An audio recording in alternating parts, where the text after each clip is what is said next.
Welcome back, everybody. I'm your host, Stephanie Michele Sweigart, a licensed and practicing school-based SLP out of Los Angeles, California.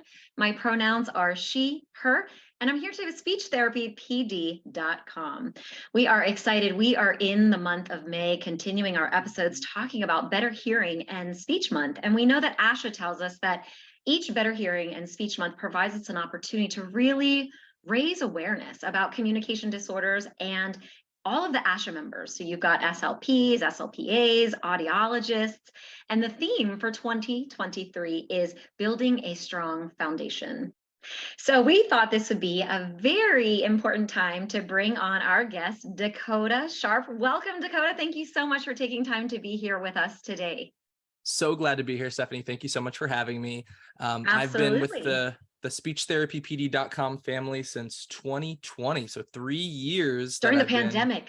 During the pandemic, as every 20-something white guy did during the pandemic, started a podcast. Just happened to fill that niche there. Just to quickly introduce myself, my name is Dakota Sharp. I'm an audiologist at the Children's Cochlear Implant Center at UNC. I'm a clinical assistant professor in the UNC School of Medicine.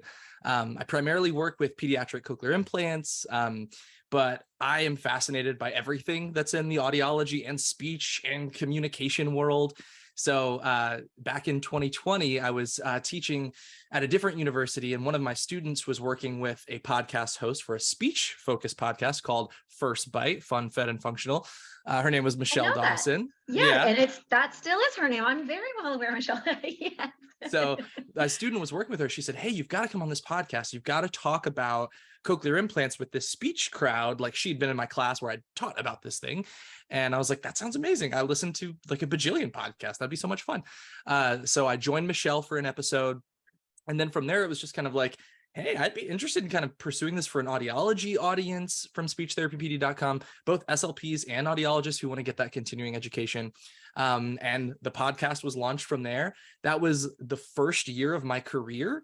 So my network was like, wow, your career in total, first year, just stepping out and being in the career and now having this podcast too? Yep. Wow. So that was the beauty of it. It wasn't like me sharing my infinite wisdom. It was me seeking out experts to share their wisdom and just interviewing them. And it's kind of maintained that format since then. I love that. Okay, so when I read that you were out of the University of South Carolina, I have a huge love of South Carolina, Charleston in particular. My dad graduated from the Citadel there. And when I saw that in your bio, I immediately thought of Michelle Dawson because she speaks about South Carolina also. And it turns out that you guys know each other from school. So that's amazing connection there. And you guys both have speech therapy PD in common. So, okay, it's 2020 and you're coming out of school and you decided to do this podcast, not as a way to sort of share golden nuggets of wisdom, but really to learn and kind of scoop up information from industry leading experts that you were bringing in and talking with. And okay, so come to mind, I sat in one of, well, I guess I didn't sit in because they're podcast episodes. I'm learning the lingo of podcasts as I've been listening to more and more of them. Sure. Listening to an episode that you had with Crystal Werfel. Do you remember Crystal Werfel? Yes, from On the Ear. And what a wonderful, she was talking about hearing loss in children and how it affects literacy, acquisition. And in just that 1 hour, because, as we know, these podcasts are little short bite-sized pieces of information, but there was so much background and education that I felt was filling in some of the gaps of what I needed to know. But then she was going into interventions that you can do. So in 1 hour, you can get so much helpful information from these episodes that you're sharing. Yeah, that's really true. And I think some of the titles, I try to have like patterns in the title so people know what they're getting into. So one of them might be, for example, we have one that is, like single-sided deafness, a crash course. And that's like, okay, that person going into it listening will know, I'm going to get like the basics on this thing. I'm going to learn what the intervention options are, like kind of get like your basic introduction to it. And then I might have another series that's called a deep dive into this, where it's more advanced. We're not going to get too much into the background. We're going to get really into the nitty gritty of the newest research in this topic and things like that. So definitely there are different ways to approach that 1 hour. because you don't want everything to be entry level, but you do want it to be for the people who are looking for that kind of content, So I try to title Yes. it in a way that makes sense. It's hard though, when you find somebody who's an expert on one thing, oftentimes the conversation will lead to, oh, but you're also doing work in like this. Oh, can we talk about that too? Oh, we have, 6 minutes. Can you tell me what you know? So it's good because people can come back and share more on a certain topic. We've had multiple repeat guests at this point. But yeah, that episode with Crystal was great. When I was first starting out, I didn't know anybody yet. So I worked with Crystal at the University of South Carolina at that time. She's now at Boys Town in Nebraska, but at the time we were colleagues, and I was like, hey, I'm starting this podcast. You'll notice her episode's probably one of the first 5. And at that time it was just, a previous clinical supervisor who was an expert in this, a mentor from grad school who was an expert in this, and I didn't know anybody. And so I was just cold emailing, hey, you're kind of an audiology superhero of mine. Like, would you join me for this thing you've never heard of? And people graciously said yes. And now it's become a lot easier, and people are reaching out to me. It's become a lot easier to get people on. But yeah, at first it was definitely tough trying to find, or just cold calling people to join me. Well, how many episodes do you have now for On the Ear? We are now at 40 episodes Okay. over the last couple of years. How Yeah, often with a break. are you recording? Like we're basically doing like 2 episodes a month or so. Okay. There was a time last year when my family moved. I took a new job, and so we had to pause everything for like a couple months, trying to find a house and not having a house. I mean, it was just chaos for a while there. So we took a pause, but now we're back up to like our regularly scheduled programming. Episode 40 should be out this month. Yeah, so excited about that. Okay, so if we're looking at the span of the 40 episodes that you have now for On the Ear, who would you say your primary audience is when you think about who would come to listen to the episodes and take away, the most information for their practice or for their families, or who would you say that would be? From feedback I've gotten, the biggest audiences are students. So students are really into this. I've had multiple colleagues reach out to me. Actually, when I took this new job, one of the current professors there came to me and said, hey, I actually know about you because our students were talking about your podcast for a certain like topic we were covering in class. So I know it's really popular with students, speech and audiology students both, because if you think about it, there might be a topic in school that there aren't a lot of resources out there other than what you get in class, what you get in a textbook. Right. There isn't a huge Instagram community of people sharing information. So it's kind of hard to find, accessible interviews with people who are experts on these things that you're learning about, that you might be confused about. So it's been really, really approachable for students. Besides that would probably be professionals in audiology. I have a lot of people who are listeners there. They get continuing education units through ASHA, through speechtherapypd.com. So if you can, get digestible content that's educational and worth CEUs, it kind of checks a lot of boxes for people. But then there's also a big group of parents. I've had parents reach out to me too. Okay. One of my favorite stories related to the podcast that I am in no way responsible for, but I'm tangentially related to. There was an episode I did with kind of like an audiology influencer, but she's an audiologist. She's super smart. Her name's Dr. Lindsay Cockburn. She's great at what she does, but she was one of the first people to really utilize Instagram and social media to propagate audiology information and to be educational. And she's created this huge community of students and families and professionals. And so I had her on to kind of talk about what that's like, because not many people, I know in speech, there's a lot of influential SLPs on there, but in audiology, it wasn't as big. So she was really big. She was really big in that at the time. And she came on and just kind of talked about, she noticed there wasn't really anybody doing this, and she decided to just jump in and go for it. And it's been really successful for her. And she's met so many people and had so many opportunities to speak on these kinds of topics. And anyways, one of the listeners to that episode was a parent of a child who has a cochlear implant. Mm-hmm. And she just listened to the podcast because she had listened to other episodes that were relevant to her kid. But this one she tuned into because she had listened to other ones. And she had this idea for a certain attachment for her child's cochlear implant that would allow it to clip in a lot better and help with retention, because there was no option for that at the time. And just hearing Lindsay's story about, I just took the plunge, I decided I see no one else taking it and I'm going to do it. And now this mom runs a super successful business called CI Retention Solutions, where she makes all of these different things. And she's messaged me and she said, hey, I mean, I now have kids who have cochlear implants that I see as patients. Yes. many of them use this. Like, it's a really popular item. And she's reached out and said, Wow. I would have never pursued this if it hadn't been for that episode and hearing her story and how she decided to go for it. So like, parents listen, and it leads to really cool things That's too. an amazing, I mean, just sit with that for a second. That's an amazing story that your episode from your podcast inspired this mom to move forward on her design idea that is now changing lives everywhere. I mean, Yeah, 100%. That's incredible. I hope you have her story or something listed on websites or somewhere, because that is just I promote her every chance I get. That's Yeah, because it's also a beautiful. really cool product. It's a great thing. Yeah. Yes, very nice. Now tell me this, is knowing we're 40 episodes in, we started in 2020, and we kind of know our geared audience, although, that can be flexible. Where do you see this podcast going? What are your goals moving forward for On the Ear? That's a great question. I mean, the biggest limitation to a podcast is obviously the visual element, because it's an audio, kind of media. But there are more and more podcast platforms that are opening up video options. And I think one of the biggest things that I'm missing, I'm a super visual person. And so when I have a guest on who's talking about, I've had people come on who have, been a part of really big longitudinal studies that have really like greatly impacted audiology as a profession.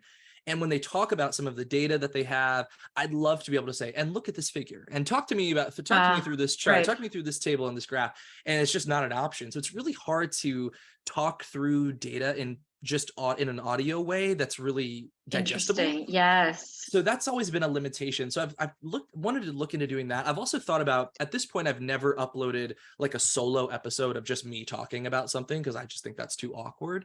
But I've had people reach out and say, at this point, my clinical expertise is really focused on pediatric cochlear implants. And they're like, could you do an episode on just this one specific aspect of that? Not like a whole study and anything, just like impedances or measuring threshold levels and things like that. And I'm like, that's actually kind of a fun idea. My passion is teaching, being in the classroom and working with students. And so it kind of sounds like a way of doing that that's a little more open to other people. So maybe some solo episodes. And then another thing that comes with a visual option is, bringing in some people who are deaf, who are signers primarily, and incorporating ASL into a podcast episode. Yes, I've looked into how to do that. It's been there are some popular ASL podcasts. But in terms of taking how we currently have this audio approach, it would mean having an interpreter who is speaking the signing of the person. So logistically, it's a little tricky, but I've got some things kind of in motion to try to make that a reality too. These are interesting tidbits. Yes, yeah. No, these are things I understand, of course, the part about the visual component. Now, this is a visual episode for YouTube that we're doing right now, but when we're thinking about podcast episodes, you're right, it's just auditory. So you will hear times that people are talking and they point out, like I want to point out right now your background that I pointed out to you, that I love your background. But if I was talking about it on a podcast episode, nobody would know what I was talking about because they couldn't see it unless I described it. So I understand that limitation, but it's so interesting to think about some of the other pieces that you bring up. And I'll be very excited to see if you decide to go about having your own episode and sharing your information, because you are out of the field now and have a lot of experience and stories that you can share. So I hope, moving forward, that's something that you decide to gift your listeners with. Absolutely. Yeah. And then bringing in individuals who use American Sign Language. So awesome goals for the future, Dakota. Now, if people want to find out more about you and your resources, aside from going to speechtherapypd.com for On the Ear for episodes that you have, do you have any websites or any information or resources that you share? The most active is the Instagram. So it's at On the Ear Podcast. And then the Facebook group not the Facebook group, but the Facebook page gets a lot of the same information, but a little bit less engagement. I'm more involved in stories there. Since I've started the podcast, there's now a much bigger kind of audiology, speech and hearing community on Instagram that I tend to engage with a lot more. We're coming up on, I want to say 30 or 35,000 downloads. So I'm trying to think of some kind of fun. We did a giveaway back at 10,000, but we're trying to do something for the 35,000 mark. Awesome. Now that's coming up in the next episode or two. So be on the lookout for some giveaways. Instagram, again, is going to be the most active. I'm also on LinkedIn if people want to connect like personally with me there. That's a place that I've honestly met multiple guests of the podcast through that, where I've seen somebody share something, or I've seen research posted there, and then I reach out to the researcher that way. So love to connect with people that way too. Okay, so we're going to put everything that you just mentioned that we have for you. We're going to put that below this episode for anybody who's listening. Perfect. Those links are available and they can just click and go. So before we close out today, for everybody that's listening, do you have any just off the cuff suggestions on ways that they can celebrate Better Hearing and Speech Month? Ways to just encourage our listeners to celebrate this month with their families or with their clients, with themselves?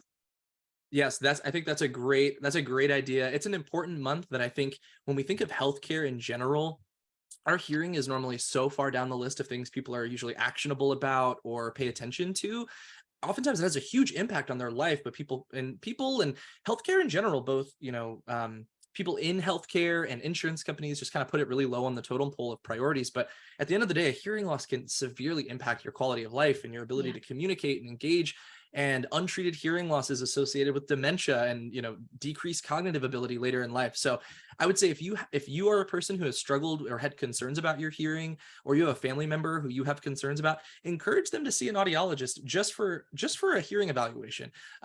You would be surprised at, how affordable technology is. I think there's a common misconception about hearing technology that it's, completely so expensive that it's not approachable or realistic at all. But over-the-counter hearing aids are here. There are very, very manageable ways for people to do something about their hearing.